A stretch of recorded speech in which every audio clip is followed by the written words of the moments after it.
Well, the problem here is that text in its raw state does not fit comfortably inside a database management system. That database management systems think that text needs to be all uniform, just like transaction processing in a bank. But text isn't that way. Text is about the most ununiform thing you've ever seen. Some sentences are long, some sentences are short. Some sentences are related to business, other sentences are related to personal items. That there's everything in the world you find in text. We've got to figure out a way to put that text into the form of a database management system. Because if we don't, we are going to be not using the computer in an effective fashion. So let's take a look now at how the world has tried to address this problem of putting text inside a computer. You may be surprised that all of this has been going on because it hadn't made had a lot of attention when it comes to the world of technical processing. This has been something that's kind of been going off in a back corner. Nobody's paid much attention to it. But over the years, people have made attempts at taking text and treating text in a computer this way. They started with comments that back in the old days when we would define a field of data, we would say, let's define a comments field and let people put text in there. Now, can we do that? Absolutely, we can do that. But there are a couple of major problems when we do that. The first major problem is that when you put textual comments in a database, there is no uniformity at all to it. That one person writes 3 paragraphs, another person writes 1 word. And the problem with a comments field is we've got to create a comments field that is big enough to accommodate the largest comment. So what we end up having is a huge amount of wasted space because we've got to accommodate the person that wants to write 3 paragraphs. But when we come across the person that wants to write 1 word, the vast majority of the space we allocate is essentially dead space. The other difficulty with comments is that people can write anything. One person can write something about the production process. Another person writes a customer complaint. Another person writes a letter to his girlfriend. I mean, you can put anything you want in a comments field, and that's a problem. So in order to address this, the database vendors created something called blobs. Now, what is a blob? A blob is a variant data, a linked variant that when somebody writes 3 paragraphs, they can take up whatever space they need, and then somebody comes along and writes 1 word, and when they write 1 word, they don't waste all of this space that would otherwise be wasted. And so blobs addressed the problem of the variability of the text that goes into the system. And so that addressed one problem. But what's the problem with the blob? The problem with the blob is it does not solve the problem of people having uniformity. You can write anything you want in a blob, and trying to do analytics on that is something that's very, very difficult to do. In fact, it can't be done. Not that I'm aware of. Nobody's ever done it. So blobs solved one of the problems of text, but it hardly solved the problems. The next step up the ladder, people said, well, we need to actually go in and start to pay attention to what's being said. And the next 2 ways of doing this were to use something called SoundX and then something called stemming. And what is SoundX? SoundX is the attempt at taking a word and writing it in an artificial manner in order to make it more uniform. And what is stemming?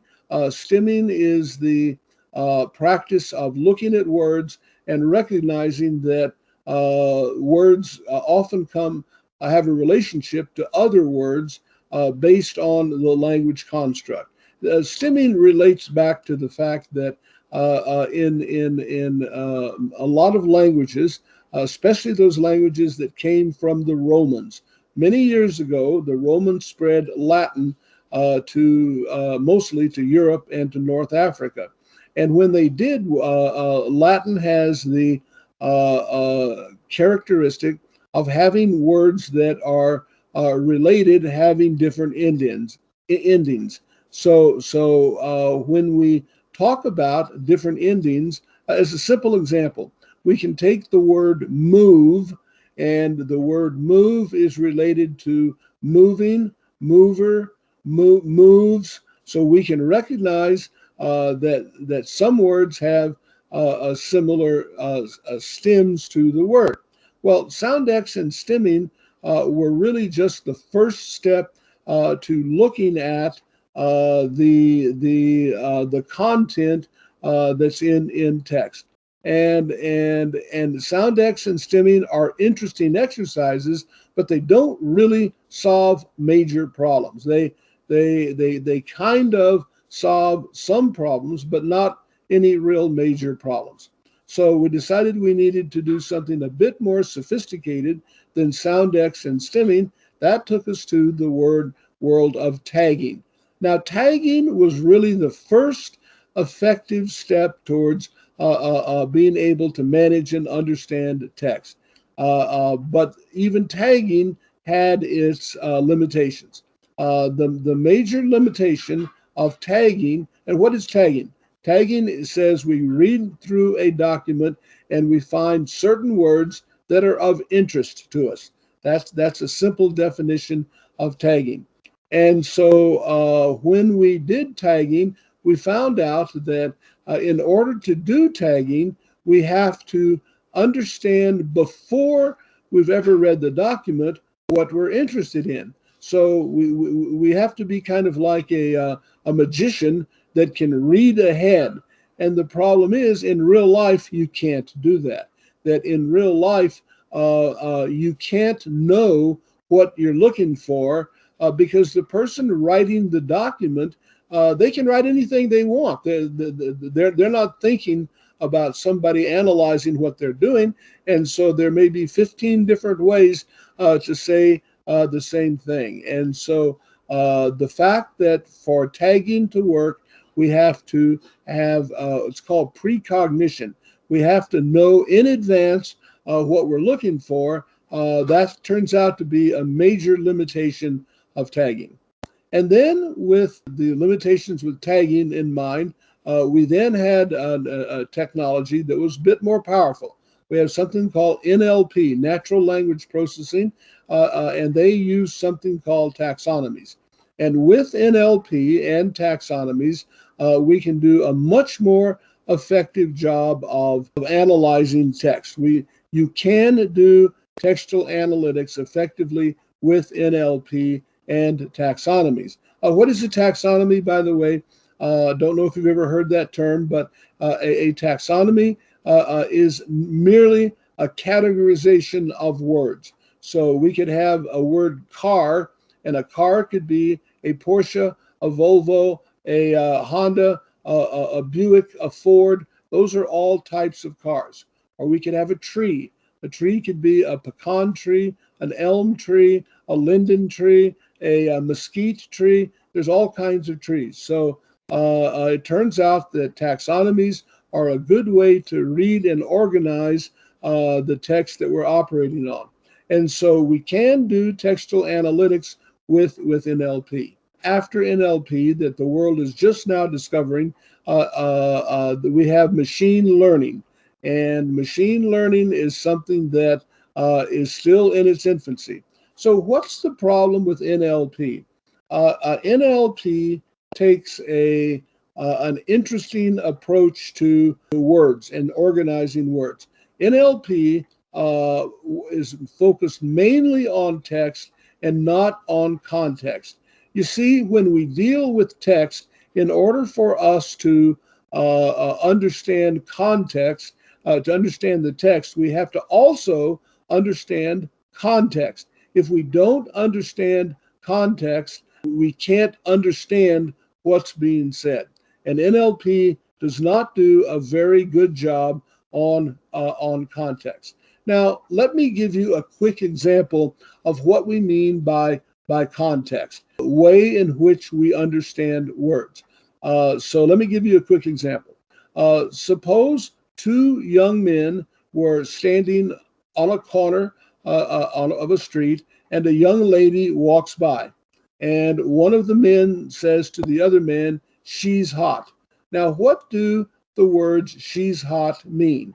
Well, one meaning of "she's hot" means that the man is attracted to the lady and finds her attractive. He would like to have a date with the lady. That's one interpretation of "she's hot." On the other hand, it could be in Texas in the summertime, and it's be 98-degree temperature and 100% humidity, and this lady is just pouring sweat. She is wet all over her body, and she is physically hot. That's another interpretation.